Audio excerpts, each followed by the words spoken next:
بسم اللہ الرحمن الرحیم۔ مثنوی مولانا روم سے مختلف قصے اور کہانیوں کے ساتھ ساتھ ہماری کچھ اصلاح ہو رہی تھی اور ہم اپنے اندر کی نفسانی شرارتوں سے کیسے بچ سکتے ہیں وہ خیالات ہمیں پیدا کیے جا رہے تھے۔ ایک واقعہ انہوں نے لکھا، یعنی کہ ایک شخص نے چور کو اپنے گھر میں دیکھا کہ میرے گھر میں ایک چور چوری کرنے کے لیے آیا ہے۔ چور نے بھی مالک کو دیکھا اور وہ بھاگا اور اس کے پیچھے مالک بھاگا۔ چور آگے آگے تھا اور وہ اس کے پیچھے پیچھے۔ چور دوڑتے دوڑتے تھک گیا، قریب تھا کہ وہ شخص چور کو پکڑ لے کہ پیچھے سے کسی نے آواز دی، بھائی ادھر آنا، یہ دیکھ کیا ہے، یہاں کیا ہو رہا ہے۔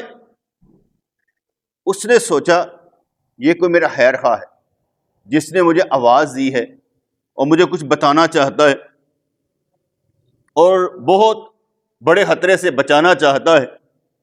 اس نے چور کا پیچھا چھوڑ دیا اور واپسی کا رخ کیا اور اس بندے کے پاس آ کر کہا، کیا ہوا؟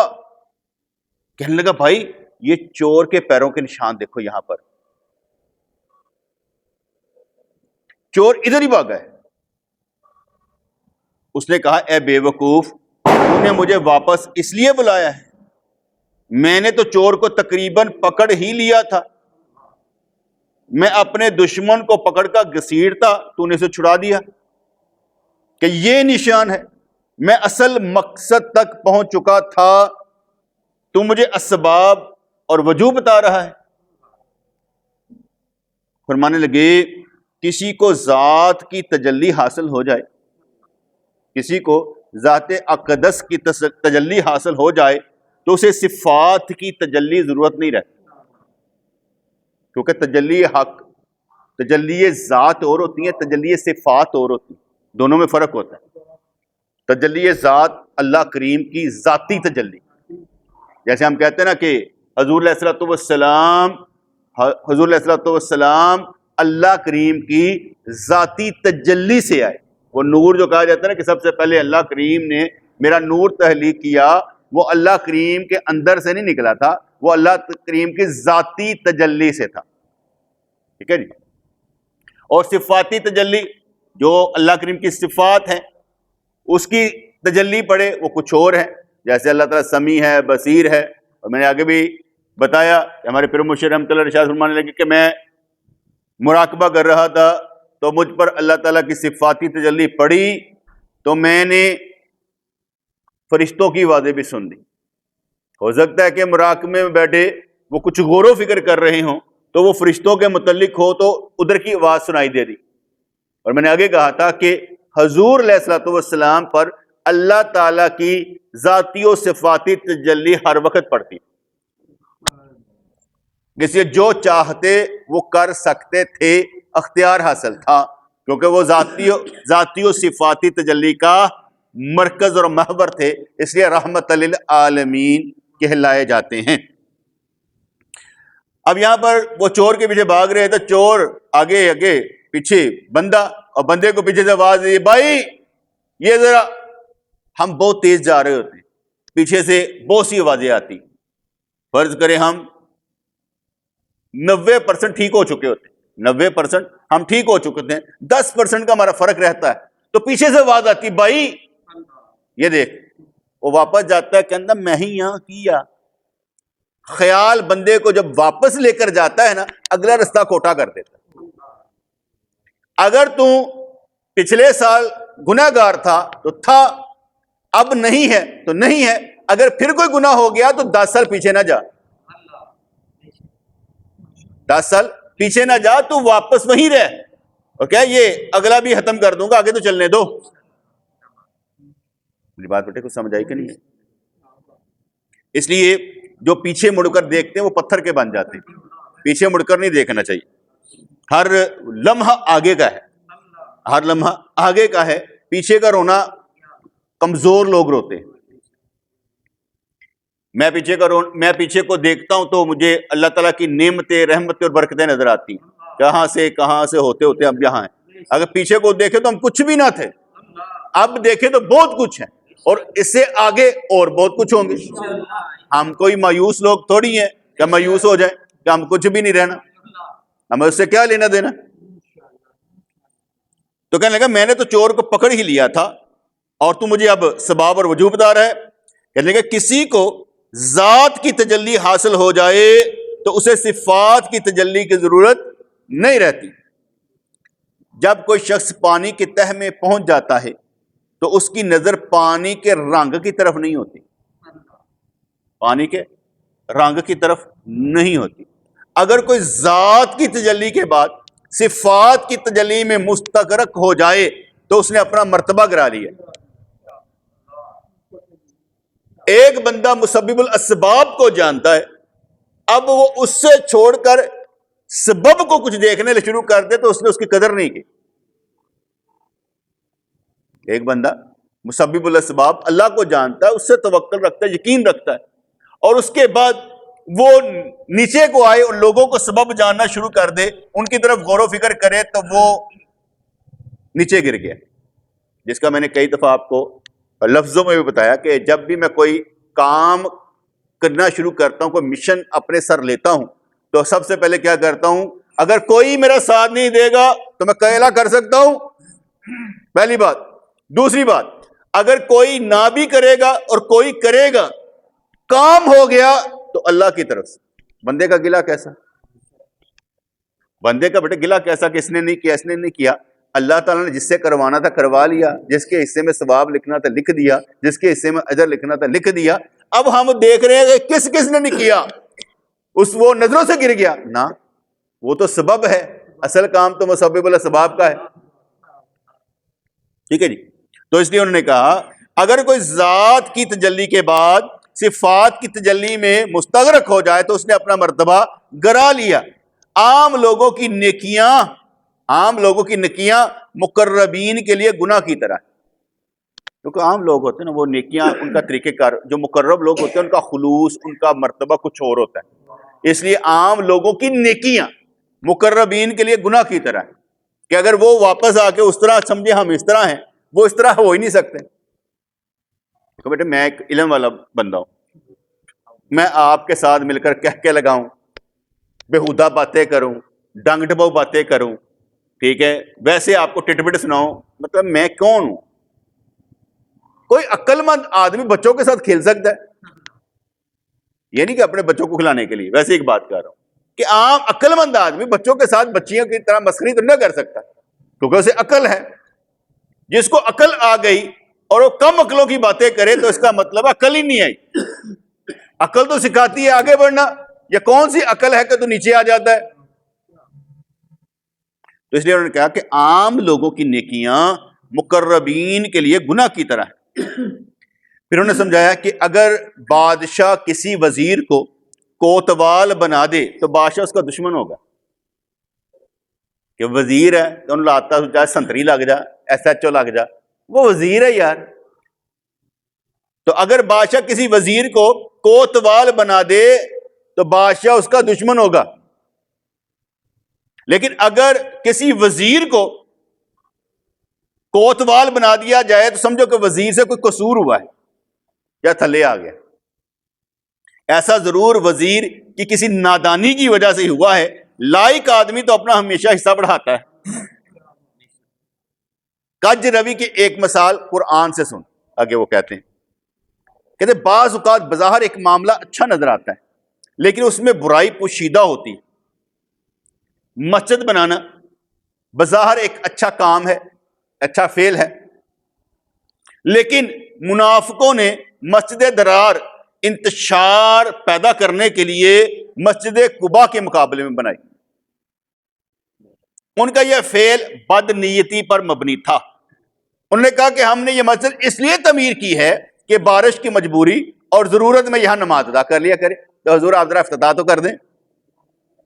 جتنی زیادہ مسجدیں ہوں گی اتنا ہی اچھا ہے، عبادت زیادہ کی جائے گی.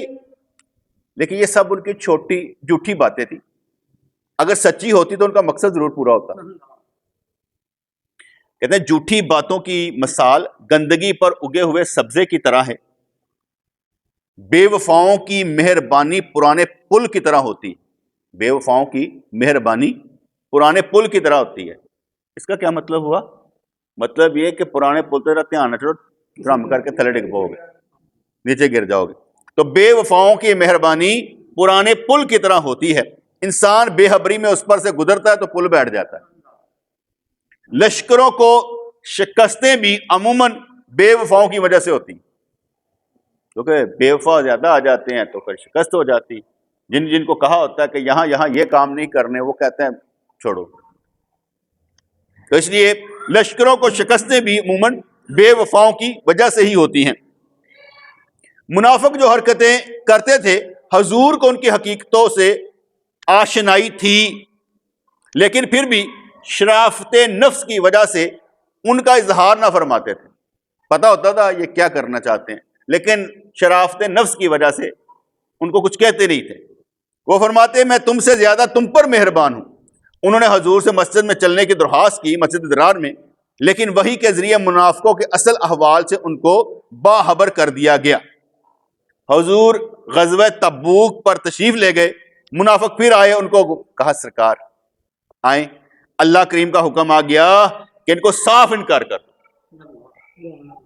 حضور نے ان کو فرمایا چپ رہو ورنہ تمہاری جملہ تمام سازشوں کا پول کھول دوں گا. منافقوں نے یہ چال صحابہ میں انتشار پیدا کرنے کی غرض سے کی تھی. حضور نے صحابہ کو آگاہ کرنے کے لیے ان کی سازشوں کا ذکر فرما دیا. منافق اس وقت شرمندہ ہو کر چلے گئے، لیکن بعد میں قرآن کو لے کر آئے اور اس کی قسمیں اٹھائیں. قرآن نے فرمایا کہ منافق اپنی قسموں کو ڈھال بناتے ہیں. جھوٹے لوگ ہمیشہ زیادہ قسمیں کھاتے ہیں. قسم خدا دی میں نہیں کیتا. جھوٹے لوگ ہمیشہ زیادہ قسمیں کھاتے ہیں. اللہ کریم نے قرآن میں فرمایا ہے، خدا گواہی دیتا ہے کہ ضرور منافق جھوٹے ہیں. آپ مسجد درار میں ہرگز قیام نہ کریں، ان کی تمام قسمیں جھوٹی ہیں. اور پھر اس مسجد کو آگ لگا دی گئی. جب آگ لگا دی گئی تو وہ جل کر خاک ہو گئی. ایک صحابی کو کہا آپ یہ جگہ لے لو، آپ یہ جگہ لے لو. انہوں نے کہا مجھے نہیں چاہیے، فلاں کو دے دو.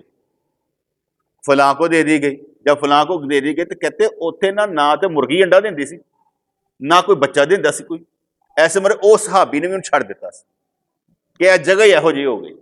جڑی جگہ اللہ تعالی دے گھر آئیے اتنے پیدا کھ نہیں ہوتا. تو ایک صحابی نے حضور کی جانب سے منافقوں کی تکذیب کو کرم اور ستر پوشی کے خلاف سمجھا. صحابی کے دل میں یہ بات منافقوں سے محبت کی وجہ سے پیدا ہوئی. وہ سویا تو خواب میں اسے مسجد درار گندگی سے پر نظر آئی. اس کے پتھروں سے کالا دھواں اٹھ رہا تھا اور اس کے حلقے میں گھس رہا تھا. وہ فوراً اٹھے. انہوں نے سمجھ لیا کہ یہ خواب ان کے لیے تعزیانہ ہے. حضور نے جس غصے کا اظہار فرما رہے ہیں وہ بہتر تھا بنسبت اس علم کے جس کو میں نے اچھا سمجھا، اور اس کو بہتر سمجھنے کی بدولت نور ایمان سے محروم ہو رہا ہوں. وہ لوگ جو حقیقت سے محروم ہو ان کے اعمال کی ہر تہ پیاز کے چھلکے کی طرح بے مغز اور بدبودار ہوگی. منافقوں کا مسجد قباء کو برباد کرنے کا ارادہ اسی طرح کا تھا جیسے ابرہہ کے لشکر کا خانہ کعبہ کو برباد کرنے کا تھا. لیکن سب صحابہ کو اسی طرح کے خواب دکھائے گئے. صحابہ چونکہ اصلی مسلمان تھے، قرآنی احکام پر بے دلیل ایمان رکھتے تھے اور آنکھ بند کر کے حضور کے احکام پر عمل کرتے تھے. بس ذرا مشکل ہے نا کہ بات اس طرح دماغ میں آ جائے کہ حضور کے حکم کے سوا ماننے کے سوا چارہ کوئی نہ رہے. ہمیں پتہ ہوتا ہے بیٹے کہ یہ کام کیا ہے، ہم کرتے نہیں ہیں. چھوٹا سمجھتا ہے بات، پتہ ہوتا ہے ہر کام کا پتہ ہوتا ہے اس میں شریعت کیا کہہ رہی.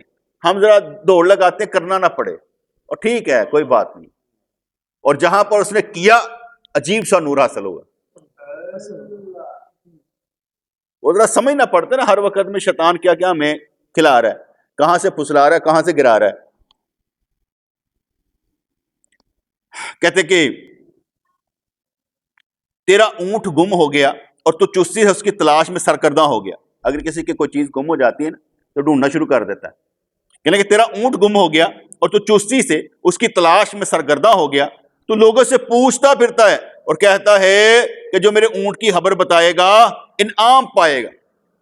کمینے لوگ تیرا مذاق اڑائیں گے, مگر جس میں قبول حق کی استعداد ہوتی ہے وہی حق کو قبول کرتا ہے, ہر کوئی نہیں. اس لیے نا کبھی لوگوں کا گلہ نہیں کرنا, یار سارے نے کی ہو گیا یار, بیٹے ان کے حق, ان کے اندر نا استعداد نہیں ہوتی, طاقت نہیں ہوتی, قوت نہیں ہوتی بات کو سمجھ کر عمل کرنے. لوگوں سے ڈر ہوتا ہے, پھر وہ دیکھتے ہیں کہ ہمیں ملے گا کیا, کریں گے تو لوگوں نے تو گلاں کرنی ہے, تو کیا تو کریے. ہر بندہ ڈرا ڈرا سہما سہما. لیکن جس وقت آپ کے کردار میں نور پیدا ہو جائے گا نا تو سارے آپ سے ڈریں گے اور کہیں گے, اور گل سنے بندہ ٹھیک کہندا ہے, بندہ ٹھیک کہندا ہے. اور اس کے بعد آپ نے اس طرح کر کے بھی دکھانا ہے, یہ نہیں ہے کہ آپ ہٹ جائیں. کیونکہ جب آپ مضبوطی سے ڈٹ جائیں گے نا میں نے ایسے ہی کرنا ہے, تو سارے آپ کے ساتھ مخالف ہوں گے, بعد میں ٹھیک ہو جائیں گے. تیسری بات, آپ اپنے آپ کو اتنا بڑا کر لیں کہ لوگوں کو مجبوری میں بھی آپ کی بات ماننی پڑے. پاک یہ گل غلط کہتا ہی نہیں ہے اور کرتا بھی نہیں ہے, اس نے جو کہا نا ٹھیک ہے. میں کئی کام کرتا ہوں, کئی عمل کرتا ہوں, دنیا میں رہتا ہوں نا, میں کسی کے نہیں سنتا. جو اصول قانون آپ کو سکھائے ہیں اس کے مطابق کرنے کی کوشش کرتا ہوں, اسے ہٹ کر کرنے کی کوشش نہیں کرتا. جو سکھائے اسی کے مطابق کرنے کی کوشش کرتا ہوں, تاکہ میں نے آپ کو سکھایا تو پریکٹیکل میں کروں گا کہ آپ مجھے دیکھ کر ہی آپ کو ہوگا نا وہی کیا جو اس نے کہا تھا.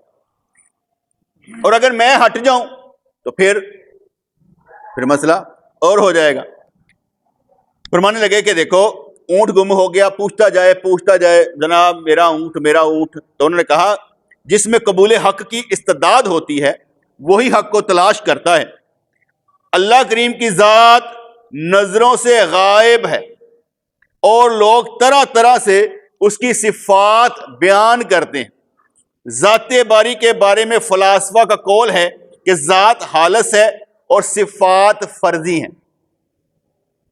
بعض لوگ کل صفات کو مانتے ہیں اور کیفیت کی تفصیل نہیں کرتے. بعض ذات کے عرفان کے مدعی ہیں کہ ہم جانتے ہیں ذات حق کو, لیکن حقیقت سے خالی ہیں. ان سب گروہوں کی نہ سب باتیں صحیح ہیں اور نہ سب غلط. ہر باطل کے ساتھ کچھ نہ کچھ حق ضرور ملا ہوا ہوتا. کھوٹے سکے میں ملاوٹ کے ساتھ کچھ اصل بھی ضرور ہوتا ہے. جھوٹے آدمی کے جھوٹ میں کچھ نہ کچھ سچ بھی ملا ہوتا ہے. اگر کجی کے ساتھ سیدھا پن نہ ہو تو کوئی خریدار نہیں بنے گا. دیوار تھوڑی ٹیڑھی ہے, دیوار ہے کچھ تو سیدھی ہے. اگر سیدھی نہ ہوتی تھلے ہی اڑ جانی سی, لیکن ہے سیدھی. اگر کجی کے ساتھ سیدھا پن نہ ہو تو کوئی خریدار نہیں بنے گا. سب مذاہب میں حق اور باطل ملا جلا ہے. یعنی ہر دین میں ہر مذہب کی ہر بات کو باطل نہیں کہا جا سکتا. حق میں باطل اسی طرح چھپا ہوتا ہے جس طرح شب قدر دوسری راتوں میں چھپی ہوتی. ہوں تسی کہو میں تلاش کرنا ہے شب قدر تو کس طرح کراں گا, وہ چھپی ہوئی ہے. ہر رات کو تلاش کرنا پڑے گا, پھر دیکھنا پڑے گا حضور نے کیا فرمایا. 21 23 25 27 29 اگر چاند پر اختلاف ہو جائے تو پھر 21 22 23 24 25 26 27 28 29 پھر ساری, کیونکہ اب اختلاف ہو گیا ہے. اب ادھر ادھر نہیں جانا, ساروں پہ کر لینی ہے کہ کسی میں تو ہوگی. اور کبھی شب قدر نظر نہیں آتی. کوئی بندہ دعوے سے نہیں کہہ سکتا کہ میں نے کسی سال میں ایک مرتبہ شب قدر پا لی. بات سمجھ ہے کہ نہیں ہے؟ آپ کی جتنی عمریں ہو گئی ہیں, کوئی دعوے سے کہہ سکتا ہے میں نے شب قدر کی رات کو عبادت کی تھی, وہ رات شب قدر کی تھی؟ نہیں, کیونکہ معلوم ہی نہیں ہے کہ کون سی ہو کر گزر گئی. اس لیے میں نے تو اصول ہی رکھا ہوا ہے نا کہ کوشش کرنی ہے کہ شاہ باجماعت اور فجر باجماعت پڑھنی ہے, تراویح ساتھ ہی ہو جائیں گی, تہجد بھی پڑھی جائے گی, رات کو کچھ نہ کچھ اللہ اللہ بھی ہو جائے گی, کچھ کام بھی ہو جائے گا. ورنہ اکثر اوقات تو ہم رات کو سوتے ہی نہیں ہیں. زیادہ تر رمضان کی راتوں میں لوگ سوتے نہیں, فجر کے بعد سوتے ہیں. تو اس لیے سارا کچھ ہی شامل ہو جائے. تو کچھ نہ کچھ تو ملا ہوگا، لیکن معلوم نہیں ہے کہ کس رات میں ملا تھا. ہمیں تو بیٹا یہ بھی نہیں معلوم کہ اس وقت کیا مل رہا ہے. کوئی لہر آتی ہے نہیں آتی ہے، کوئی ہمارے دل کو گرما کر ہمیں سیدھے راستے پر چلانے کی کوشش کرتی ہے کہ نہیں کرتے، ہم تو ابھی بھی ملا پتا نہیں. تو کہتے ہیں حق میں باطل اسی طرح چھپا ہوتا ہے جس طرح شب قدر دوسری راتوں میں پوشیدہ رکھنے میں یہ حکمت ہے کہ اصل کی تلاش جاری رہے. اگر اصل کا بتا دیا جائے تلاش کون کرے گا؟ تلاش کروانے کے لیے اصل کو چھپا کے رکھا جاتا ہے، بتایا نہیں جاتا کہ کون ہے. مصنوعی فقرا میں بھی کوئی اللہ کا بندہ ہوتا ہے، یعنی کہ نام نہاد ملا، نام نہاد پیر، نام نہاد صوفیوں کے اندر بھی کوئی نہ کوئی تو صوفی ہوگا، چھپا ہوتا ہے. عقل مند مومن کو چاہیے کہ ان میں تلاش کرے. اگر سب سودے بے عیب ہوں تو ہر بیوقوف سوداگر بن بیٹھے. جنہیں دکانداریاں لگا کر بیٹھے ہوتے ہیں وہ پھر سوداگر ہی بن بیٹھے. لیکن کیونکہ عیب تو ہے، کسی بندے نے اگر جانا ہے کہ میں لوہا تلاش کرنا بیچنے کے لیے تو اسے پتہ تو ہوگا کڑی چیز وکنے والی ہے کڑی نہیں. اگر اسے پتہ نہیں تو بیوقوف ہے اور سودا رسک پہ لینے لگا ہے اور وہ پھنسے گا بھی مرے گا بھی. تو کہتے ہیں عقل مند مومن کو چاہیے ان میں تلاش کرے. اگر سب سودے بے عیب ہوں تو ہر بیوقوف سوداگر بن بیٹھے. اگر سب معیوب ہوں تو عقل کا کوئی کام نہیں رہتا.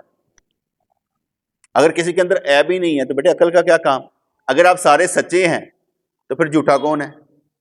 یہ لوگوں میں بھی تلاش کرنا، اپنے آپ کو بھی تلاش کرنا ہے کہ میں کس مقام پر ہوں، کس جگہ پر ہوں. اپنا آپ بھی تو تلاش کرے، میں ہوں کس کی نظر میں کیا ہوں اور کس کی نظر میں کیوں نہیں ہوں. تلاش کرنا پڑتا نا اپنے آپ. تو اگر سب معیوب ہوں تو عقل کا کوئی کام نہیں رہتا. جو لوگ انبیاء علیہم السلام کی ہدایت کے ماتحت اعمال حسنہ کا کاروبار کرتے ہیں وہ نفع میں ہیں، لیکن دنیاوی نفع مد نظر نہیں ہونا چاہیے. اللہ اللہ کرنے کا ذکر کرنے سے مراد یہ نہیں مجھے کچھ حاصل ہو جائے. اس سے بڑھ کر کچھ نہیں ہو سکتا کہ اللہ اللہ کرنے سے اللہ حاصل ہو جائے. اللہ اللہ کرنے سے دنیا نہیں ملنی، دین ملنا ہے، اللہ ملنا ہے. اگر ہم اللہ اللہ کرنے سے امید رکھتے ہیں ہماری دنیا بہتر ہو جائے گی تو یہ گھاٹے کا سودا ہے. اللہ اللہ کرنے سے دنیا بہتر نہیں ہونی چاہیے، دین بہتر ہونا چاہیے. اور جب کسی کی دنیا دین بن جائے، کسی کی دنیا دین بن جائے تو پھر سراسری برکتیں ہوتی ہیں. کیونکہ بیٹے جو دین دنیا داری نہیں سکھاتا وہ دین کیسا ہے؟ ماں باپ کا حق ادا کرنا کس نے سکھایا؟ استاد کا حق ادا کرنا کس نے سکھایا؟ ٹھیک ہے، رسول اللہ کا حق ادا کرنا کس نے سکھایا؟ دین نے. اسے جس کی دنیا دین بن جائے تو وہ ہر طرح سے نوازا جائے گا، ہر طرح کی برکتیں اور رحمتیں اسے مل جائیں گی. تو وہ جو لوگ انبیاء علیہم السلام کی ہدایت کے ماتحت اعمال حسنہ کا کاروبار کرتے ہیں وہ نفع میں ہیں، لیکن دنیاوی نفع مد نظر نہیں ہونا چاہیے. فرعون اور سمود نے دنیاوی نفع کو نفع سمجھا، ان کا حشر دیکھ لو. پھر فرمانے لگے کیونکہ دنیا میں نہ خیر محض ہے اور نہ شر محض، اس لیے ہر چیز پر غور کر لینا چاہیے. کیونکہ قرآن پاک میں ہے ثم ارجع البصر کرتین ینقلب الیک البصر خاسئا وہو حسیر. پھر بار بار نظر کو اٹھا، وہ کھسیانی ہو کر تھکی ماندی تیری طرف واپس ہوگی. دیکھ پھر دیکھ، کھ سمجھ نہیں آتی. اس طرح تم نے بھی ہر چیز کو جاننا ہے، پرکھنا ہے. کیا تو آسمان میں کوئی شگاف دیکھتا ہے؟ بالکل نہیں. اگر وہ آسمان کو غور سے دیکھنے کی تاکید کرتا ہے تو زمین پر کتنی بار نظر ڈالنا اسے پسند ہوگا. اب اس نے ذرا تھوڑا سا پینترا بدل کے کیا بات کہی اللہ کریم نے، مولانا روم رحمۃ اللہ علیہ نے. مولانا روم رحمۃ اللہ نے فرمایا اللہ کریم فرماتا بار بار آسمان کو دیکھ، ہے کوئی شگاف نظر آتا؟ جو اللہ آسمان کی طرف نظر اٹھا کر کہہ رہا، اٹھانے کا کہہ رہا کہ اٹھ دیکھ، ہے کوئی شگاف نظر آتا؟ وہ زمین پر کتنی بار نظر ڈالنے کو کہتا ہوگا. اب بات پھر سمجھ آئی کہ نہیں آئی؟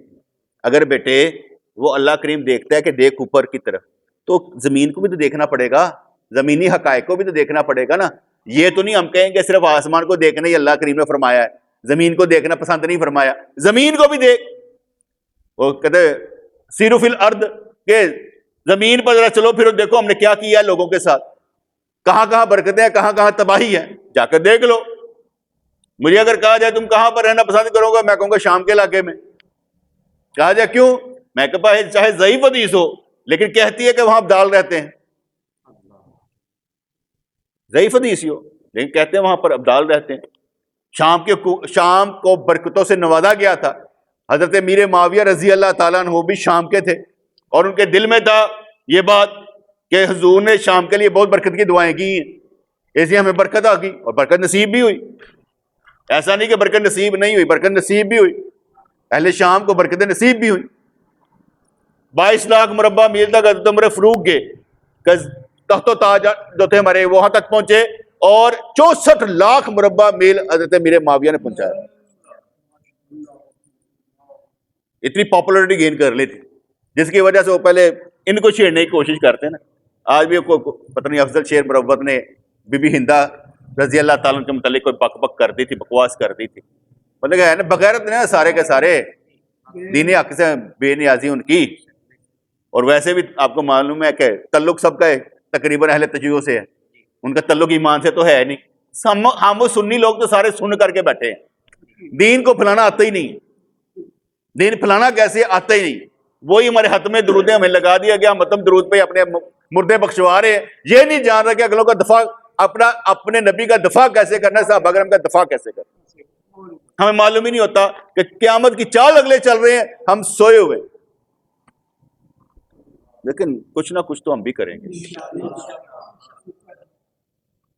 اس لیے انہوں نے کہا کہ چونکہ دنیا میں نہ خیر محض ہے اور نہ شر محض، اس سے ہر چیز پر غور کر لینا چاہیے. کیونکہ قرآن پاک میں ہے بار بار آسمان کو دیکھ، کوئی شگاف دیکھتا ہے. اس لیے اگر اللہ کریم آسمان کو غور سے دیکھنے کی تاکید کرتا ہے تو یہ بھی سوچ زمین پر بار بار نظر ڈالنا بھی اسے پسند ہے. اپنے اخلاق میں سے اچھے برے میں تمیز کرنے کے لیے بھی عقل پر زور دینے کی ضرورت ہے.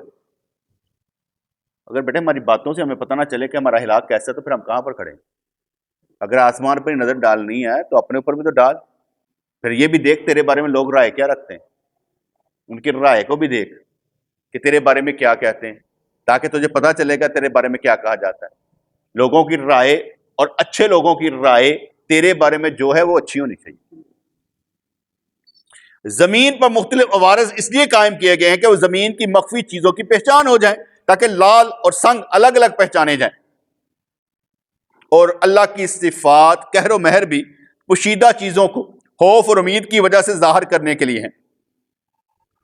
اگر محبت نہ ہو تو پھر بھی اندر سے کچھ نہیں نکلتا، اگر مہر نہ ہو تو پھر بھی کچھ نہیں نکلتا. کبھی آپ نے سوچا ہے کہ اپنی زندگی سے 2 چیزیں صرف نکال دیں آپ ختم ہو جائیں، ایک ثواب اور ایک عذاب. آپ کے سارے دین کی بنیاد. کسی کام کا کوئی ثواب نہیں ہے، کریں گے کیوں؟ کسی کام پر کوئی عذاب نہیں ہے تو کریں گے کیوں؟ اس لیے ثواب اور عذاب بعض اوقات لالچ بھی لگتے ہیں اور ڈر بھی لگتے ہیں. اور ہر کوئی بندہ یہ نہیں کہہ سکتا کہ جناب میں اللہ کی عبادت نہ جنت کی وجہ سے کرتا ہوں نہ جہنم کی وجہ سے کرتا ہوں. یہ نہیں ہو سکتا. میں یہ سمجھتا ہوں ہم ساری کاموں کی وجہ سے کرتے ہیں. جہاں پر ہمارے نبی نے جنت مانگی ہے ہم بھی مانگتے ہیں. ہم کیوں کہیں ہم نہیں مانگتے بھائی؟ جہاں پر نبی اچھے اعمال کرنے کی توفیق مانگتے تو ہم بھی مانگتے ہیں. جہاں پر اللہ کریم سے نبی کریم جنت الفردوس کی بات کرتے ہیں کہ سب سے اونچا مقام والی مانگو جنت، ہم بھی مانگتے ہیں. جہاں پر نبی کریم کہتے ہیں کہ سب سے بڑھ کر اللہ کا دیدار ہوگا بھائی تو ہم بھی مانگتے ہیں. اس لیے ہم نے یہ نہیں کہنا کہ ہم بالکل فارغ ہیں. جہاں پر نبی جہنم سے پناہ مانگتے ہیں ہم بھی مانگتے ہیں. ہم ڈر کے عبادت نہیں کرتے. اگر ایسا ہے تو بہت بڑی بات ہے بھائی کہ تم ڈر کے عبادت نہیں کرتے. کبھی عبادت چھوڑ کر بھی دیکھو کیا ہوتا ہے. ڈر لگتا ہے کہ نہیں لگتا؟ نہیں سمجھ آئی؟ تو ڈر کر عبادت نہیں نہ کرتا تو چھوڑ کر دیکھ. ڈر لگتا ہے کہ محبت میں کمی آتی ہے. محبت میں کمی آنے کا مطلب یہ ہے کہ یار میں کیا، اور اگر ڈر لگا تو اس کا مطلب ڈر پھوک ہے. تم ایسے تو نہ کر. تو کہنے لگے اپنے اخلاق میں سے اچھے برے میں تمیز کرنے کے لیے بھی عقل پر زور دینے کی ضرورت ہے۔ اللہ کریم کی صفات قہر و مہر بھی پوشیدہ چیزوں کو خوف اور امید کی وجہ سے ظاہر کرنے کے لیے مجاہدہ کرنے والے پر کبھی کبھی قبض اور کبھی بسط کی حالتیں آتی رہتی ہیں کہ حقی جسم روح کے خزانے کو باہر نکالے۔ قبض کی حالت، جیسے کہنا قبض ہو گئی ہو، وہ تو قبض دوسری ہوتی ہے نا، یہ قبض ہوتی ہے روحانیت رک جاتی ہے، بیست ہوتی ہے پرواہ کوئی نہیں، کہنا گل ہی کوئی نہیں، سب ٹھیک ہے، اور جو قبض ہوئی ہوتی تو کہنا میں بھی ٹھیک نہیں، وہ حالت ہی ایسی ہوتی ہے کہنا میں بھی ٹھیک نہیں، میں بھی کھ نہیں، اور جنہ اس ٹائم غلط سوچ سکتا سوچ جائے، اور جب بیست ہوتی ہے کہنا میرے تو بہت ولی اللہ کوئی، میں ہی میں ہوں بس اور کوئی نہیں۔ کہتے مجاہدہ کرنے والے پر بھی کبھی قبض اور کبھی بیست کی حالتیں آتی رہتی ہیں کہ حاکی جسم روح کے خزانے کو باہر نکالے۔ جسم نے روح کی دولت کو چرا رکھا ہے۔ مجھے یاد پڑتا ہے کہ میرے پیر مرشد رحمۃ اللہ ایک دفعہ سونا سے رحمۃ اللہ علیہ کے مزار پر تھے، عرس پر تھے، تو کچھ دیر بعد، ایک دن بعد شاید ہم وہاں پر گئے تو آپ بڑے خوش نظر آئے، کہنے لگے کہ بڑی قبض کی حالت تھی، لیکن مرشد کے صدقے میں نا وہ قبض کھل گئی ہے، اس وقت فرحت کی حالت ہے، بیست کی حالت ہے، ٹھیک ہے۔ اب یہ کیفیت بیان نہیں کی جا سکتی لفظوں میں کہ وہ ہوتا کیا ہے، بیان نہیں کی جا سکتی۔ جیسے میں آگے کہا کرتا ہوں نا کہ خوشیاں زیادہ ہیں، غم کم ہیں، اگر غم زیادہ ہو تو ہم جی بھی نہیں سکتے، ساڑھے رونے نہ مکن۔ یہ جو ہم پلتے ہیں تو یہ خوشیوں سے پلتے ہیں، غم میں تو بھوک بھی نہیں لگتی، ٹھڈ پر اندھی آتا سن کیوں نے، خوشی بڑی ہے، اگر خوشی نہ ہوتی تو پیٹ بھرا نہ جاتا۔ جسم نے روح کی دولت کو چرا رکھا ہے، جسم نے روح کی دولت کو چرا رکھا ہے۔ اللہ کی طرف سے جنتوں اور نعمتوں کے وعدے اور انجام بد اور جہنم کی وعیدیں بھی اس لیے ہیں تاکہ اچھے اور برے میں امتیاز ہو جائے کہ اچھا کون اور برا کون۔ یہ سب سے بڑی جو بیماری ہے نا وہ غفلت ہے، غفلت، ٹائم کا اچھا کنزیوم نہ کرنا، وقت کو اچھی جگہ پر نہ لگانا، یہ سب سے بڑی بیماری ہے۔ فرصت میں آپ غفلت میں رہیں، یہ سب سے بڑی بیماری ہے۔ اللہ کریم ہمیں غفلت سے بچائے، کیونکہ غفلت سے بری بیماری کوئی بھی نہیں، کیونکہ جب غفلت ہو جائے تو اس کا مطلب ہے کہ آپ کا وقت ضائع ہو گیا، اور جب وقت ضائع ہو جائے تو اس کا مطلب یہ ہوتا ہے کہ ہمارے اندر کے معاملہ جو ہیں یہ خراب ہو، اور ایک لمحے کی کمی نے اوپر سے لے کر نیچے تک ہمیں گرا دینا۔ تو اس لیے انہوں نے کہا کہ اللہ کی طرف سے جنتوں اور نعمتوں کے وعدے اور انجام بد اور جہنم کی وعیدیں بھی اس لیے ہیں تاکہ اچھے اور برے میں امتیاز ہو جائے۔ عقل کے علاوہ شیخ کامل بھی یہی کام کرتا ہے، شیخ کامل بھی یہی کام کرتا ہے، لیکن شیخ کو پہچاننے کے لیے فطرت سلیمہ کی ضرورت ہے، یعنی کہ ہماری فطرت میں اچھائی جذب ہونے والی طاقت ہو، سلیم فطرت، اسلام والی فطرت، مسلمانی والی فطرت ہونی چاہیے۔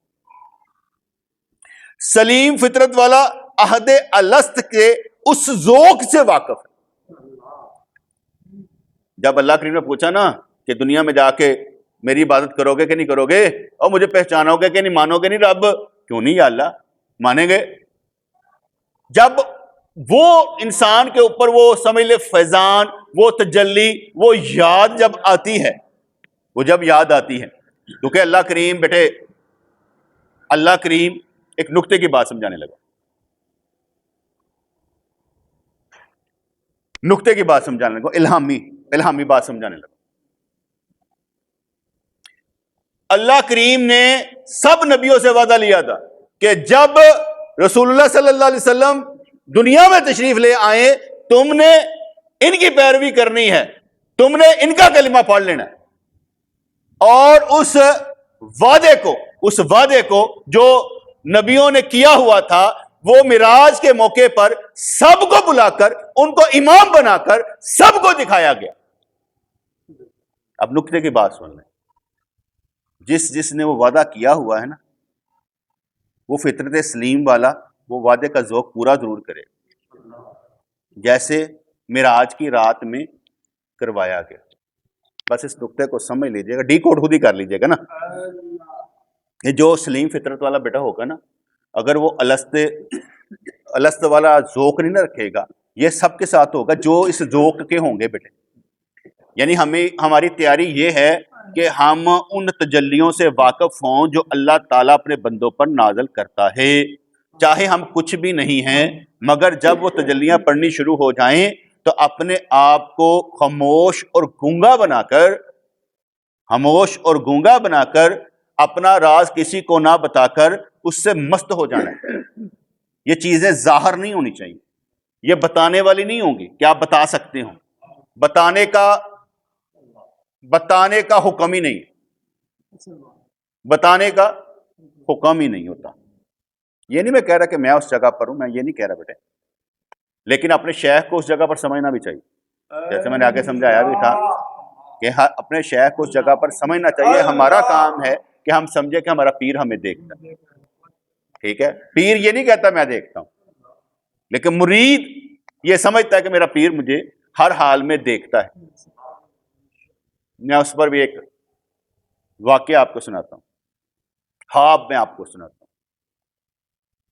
میں خواب میں دیکھ رہا کہ میں باتھ روم ننگی حالت میں باتھ روم میں ہوتا ہے نا جیسے، تو میں نے دیکھا کہ یہ دو آنکھیں مجھے دیکھ رہی، اس وقت بھی دیکھ رہی. یعنی باتھ روم میں ہوں اور مجھے دو آنکھیں دیکھ رہی. پھر وہ دو آنکھیں پھیل کر چہرہ بن گئی اور کہنے لگی ہم تمہیں دیکھتے ہیں، کیونکہ باتھ روم میں بھی تم غلطی کر سکتے. یہ نہ سمجھو کہ باتھ روم میں نہیں دیکھا جاتا، باتھ روم میں بھی غلطی ہو سکتی. اس لیے باتھ روم کیا کہیں پر بھی معاملہ ہو، دیکھا بندہ ضرور جاتا ہے، ہر حالت میں دیکھا جاتا ہے. تو کہنے کا سلیم فطرت والا عہد الست سے اس ذوق سے واقف ہے، اس لیے وہ ذوق کی ہر حالت کو پہچان لے. جو مزہ دیوانگی میں، عاشقی میں، مستی میں آتا ہے کسی چیز میں نہیں آتا. جو اس کے رنگ میں رنگنے سے مزہ آتا ہے کسی چیز میں نہیں آتا. جو اللہ کو اللہ ماننے سے مزہ آتا ہے کسی کام میں نہیں آتا. یعنی کہ مایوسی کی انتہا ہوگی میری اگر مجھے ذوق نہ آئے. یعنی مایوسی کی انتہا ہوگی مجھے ذوق ہی نہ آئے. کام کرتے کرتے کئی دفعہ تڑپتے ہیں، کئی دفعہ پھڑکتے ہیں، اس طرح چلتے رہتے ہیں. تڑپنے پھڑکنے کی توفیق دے، دل مرتضیٰ سوز صدیق دے. کہنے لگے حضرت موسیٰ علیہ السلام کی والدہ کو دودھ پلا کر صندوق میں بند کر کے دریا میں بہانے کا حکم اس لیے دیا گیا کہ وہ اپنی ماں کے دودھ سے آشنا ہو کر غیر دودھ پلانے والیوں سے منہ موڑ لیں. یعنی ماں نے پہلے اپنا دودھ اپنے بیٹے کے منہ میں ڈالا، پستان بیٹے نے چوسنے کے بعد حکم دیا گیا اب اسے ڈبے میں بند کر دریا میں بہا دے. نہیں چین آیا. بہن چلتی رہی کدھر صندوق گیا ہے. اور جب وہ جا کے فرعون کے گھر میں رکا نا تو وہ بھی پیچھے تھی، کیونکہ باقی باتیں بعد میں کرتا ہوں اس ٹاپک پہ. تو وہ بھی پیچھے تھی. اب وہاں پر جا کر صندوق کھولا گیا، اندر سے حضرت موسیٰ علیہ السلام نکلے. اب وہاں پر پڑ گیا سیاپا. حضرت آسیہ کہنے لگی اللہ نے ہمیں دیا. کہنے لگا یہ وہی لگتا ہے جو مجھے سلطنت کو تباہ کرے گا. کہا نہیں، ہر بات ایسے نہ لے جایا کرو، وہی ہوگا تباہ کرنے والا. ٹھیک ہے. اب فرعون نے ڈیوٹی لگائی کیسے دودھ پلایا جائے. جتنی دائیاں آئیں وہ پہچانتا تھا دودھ کا ذائقہ، وہ ملے نا. بہن جو پیچھے تھی دوڑی آئی، ماں کام بن گیا. بھائی کو نا دائی کی ضرورت پڑ گئی ہے، چلا چلے. اب مانگ جاتی ہے، اور جب ماں اپنے بیٹے کے منہ میں پستان رکھتی ہے بیٹا چوسنا شروع کر دیتا. بیٹا بھی مل گیا، بیٹے کو دودھ پلانے کے پیسے بھی مل گئے. اللہ تعالیٰ نے دونوں سبب پیدا کر دی. تو یہاں پر انہوں نے سمجھایا کہ حضرت موسیٰ علیہ السلام کی والدہ کو دودھ پلا کر صندوق میں بند کر کے دریا میں بہانے کا حکم اس لیے دیا گیا کہ وہ اپنی ماں کے دودھ سے آشنا ہو کر غیر دودھ پلانے والیوں سے منہ موڑ لیں. شہ کامل کا دیا ہوا ذوق ناقص شہ مہیا نہیں کر سکے گا. جیسے ہم کہتے ہیں نا کہ سارے پیرو ہوں گے بیٹے، لیکن جو اصول قانون ہم سکھا دیتے ہیں نا وہ دوسروں کے پاس نہیں ہے. جو شرائط ہم بتا دیتے ہیں وہ کبھی دوسرے بتائیں، اس لیے کہ ناقص اور کامل میں فرق ہوتا ہے. کامل بتاتا ہے یہ ہے، ناقص چھپاتا ہے پتہ نہ چلے. اس لیے جو کامل ہوتا ہے اسے ڈر نہیں ہوتا، ناقص کو ڈر ہوتا ہے. تو فرمانے لگے جب انسان تلاش حق میں نکلتا ہے تو مختلف لوگوں سے اس کا واسطہ پڑتا ہے، بعض صحیح لوگ ہوتے ہیں بعض غلط. اگر انسان میں فطرت سلیمہ موجود ہو اور اس میں عہد الست کی بو ہو تو وہ صحیح اور غلط کی پہچان کر لے گا. یہ اس لیے بیٹے کہا جاتا ہے کہ جہاں پر نا ہمارا اندر جو ہے نا وہ اپنی مرضی کرے نا، اور جو فطرت سلیمہ ہوگی کہ یہ ٹھیک نہیں ہے، اپنے کردار کو نیچے نہیں کرنا، وہ پھر نیچے نہیں بٹھے آتا، کیونکہ وہ پہچان دیتا ہے کہ حرص طمع لالچ سے کام نہیں لینا، یہ کام معاملہ دنیاوی نہیں ہے، یہ اخروی ہے. اس لیے کردار کی موت ایمان کی موت، یعنی آپ کے کردار کا مر جانا، کسی کی نظر سے گر جانا، وہ گرنا اور کہ کوئی گرا دے وہ نہیں ہمیں پڑے، لیکن گر جانا کہ یار اس کے سامنے سے غلط کام کیا، یار شرع کے خلاف کام کیا، گر جانا یہ اور بات ہے. تو اس لیے کہتے ہیں کہ اس میں عہد الست کی بو ہو تو وہ صحیح اور غلط کی پہچان کر لے گا. بعض لوگوں میں حقیقی طلب نہیں ہوتی، وہ دیکھا دیکھی پیر کے ساتھ لگ جاتے ہیں، ان کو معلوم نہیں ہوتا لیکن دیکھا دیکھی پیر کے ساتھ لگ جاتے ہیں. اگر کوئی صحیح نشانیاں بتانے والا مل جائے تو اونٹ والے کو اس کے اونٹ کی تلاش میں ثانی رہتی. اب وہ کہانی لا کے انہوں نے جوڑی ہے، اس کے بیان پر خوش ہوتا ہے اور اس کے بتائے ہوئے راستے پر چلتا ہے کہ اونٹ تک پہنچ جائے. میں کہیں پھنسا ہوا ہوں نا تو مجھے کوئی علم کی چمک دے نا تو مجھے بڑا مزہ آتا ہے، یعنی کہیں پر علمی نکتہ پڑھ کے مزہ آتا ہے کہ یار کیا بات کہی ہے، کیونکہ دماغ سے آؤٹ ہوتی ہے نا بات تو ہم خود رٹے لگا چکے ہیں نا.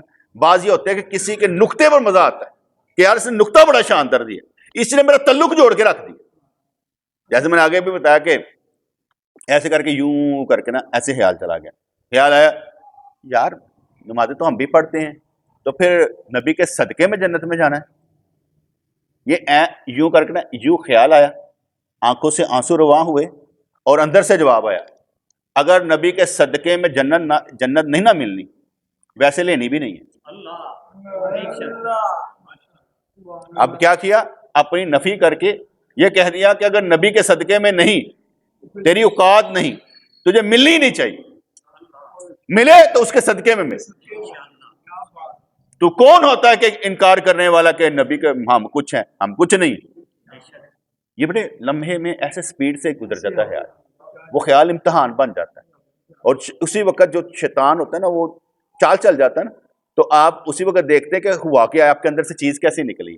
اگر آپ کے اندر سے چیز نکلی ہے جس نے نفی کر دی اس بات کی تو آپ مزہ لیں گے، شکر ہے میں آپ کو دھڑلے سے بتا نہیں رہا، میں بھی تو بتا رہا ہوں کہ میرے اندر سے یہ خیال آیا اور میں نے کیسے ایسے کر دیا، ٹھیک ہے نا. تو اس لیے میں بتا رہا ہوں کہ مجھے ڈر نہیں ہے. کس بات کا ڈر بیٹے، خیال آتے ہی ہیں. جتنا اوپر چلے جاؤ گے، شیخ عبد القادر جیلانی رحمۃ اللہ علیہ وہ جب ریگستان میں جا رہے، پانی کو خواہش ہوئی تو بارش برسنی شروع ہو گئی، اور پھر شیطان اللہ کی شکل میں نظر آیا اور کہنے لگا کہ میں نے تم سے نمازیں معاف کی. اب پانی تو پی چکے تھے، کہنے لگے نبی کو نمازیں معاف نہیں تو مجھے کیوں. وہ اب شیطان جو تھا نا اعوذ باللہ پڑھنے پر نیچے گرا، کہنے لگا اے عبد القادر 70,000 کے 70 اولیاء کو میں نے اس جگہ سے نیچے گرایا، اس مقام سے نمازیں چھوڑ گئے تھے، تجھے تیرے علم نے بچا لیا. پھر انہوں نے کہا نہیں، میرے اللہ نے مجھے بچایا. بڑے جھٹکے لگاتے ہیں، جھٹکے لگتے ہیں. ایک پہلی بات یہ ہوتی کہ فل بدی جیت جائیں، اسی وقت جیت جائیں. دوسری بات ہے ٹھہر کے جیت جائیں. تیسری بات ہے ٹھیڈے کر کے جیت جائیں، ٹھیڈے کھا کے جیت جائیں. یعنی کوئی نہیں، یہ تینوں چیزیں ہوں گی نا. پہلی بات ہے اسی وقت جیت جائیں. جیسے میں نے آگے بھی سمجھایا تھا کہ ایک شیطان ہے ایک بندے کے پاس، کہتا ہے بڑی عقل ہے تیری، بڑی عقل ہے تیری، انڈا پسند کرتا ہے، اگر تو اس کا جواب دے دے گا جب میں پوچھوں گا تو تیرے پاس کبھی نہیں آؤں گا. کہتا ہاں پسند کرتا ہوں. چلا گیا شیطان. کئی سالوں کے بعد آیا اور کہنے لگا کون سا؟ اسے جھٹ کا ابلا ہوا، وہ چیخے مار کے بھاگ گیا. عقل تیز ہے. قبر میں بھی جواب دینے میں کوئی مشکل نہیں، کوئی مشکل قطعاً کوئی مشکل نہیں. جسے دنیا میں اس کا نبی پالے اسے قبر میں بھی نبی پالے. ایسے میں کل بھی کہا تھا نا یار مزہ نہیں آئے گا, اور آنے تو دو روشنی قبر میں, اور منہ سے کچھ نہ نکلے, آنکھیں دیکھ کر تو کچھ کہیں گی, آنکھیں دیکھ کر تو کچھ کہیں گے سرکار کی کر دے پھر. اب تم ہی بچاؤ, ہم تو کسی کام کے نہیں. ربنا تقبل منا انك انت السميع العليم وتب علينا انك انت التواب الرحيم. یا اللہ یا رحمان ثبتنا على الايمان. آمین برحمتک.